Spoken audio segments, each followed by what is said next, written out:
എല്ലാ ദിശകളും കീഴടക്കാൻ ആഗ്രഹിച്ച് മഗധയിലെ രാജാവായ ജരാസന്ധൻ യമുനാ തീരത്ത് വിവിധ സ്ഥലങ്ങളിൽ തന്റെ രാജകീയ പാളയം സ്ഥാപിച്ചു.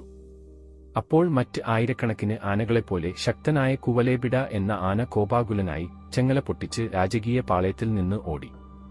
അത് രാജകീയ പാളയത്തിൽ നിന്ന് പർവ്വതങ്ങളിലേക്ക് ഓടി അവിടെ കംസന്റെ യുദ്ധക്ഷേത്രത്തിലേക്ക് പ്രവേശിച്ചു. ഗുസ്തിക്കാർ ആനയെ കണ്ട ഉടനെ ഓടിപ്പോയി. ആന തന്റെ അടുത്തെത്തിയപ്പോൾ കംസൻ അതിന്റെ തുമ്പിക്കൈ പിടിച്ച് നിലത്തേക്ക് എറിഞ്ഞു. കംസൻ ആനയെ വീണ്ടും പിടിച്ച് അകലെയുള്ള ജരാസന്ധന്റെ സൈന്യത്തിലേക്ക് എറിഞ്ഞു.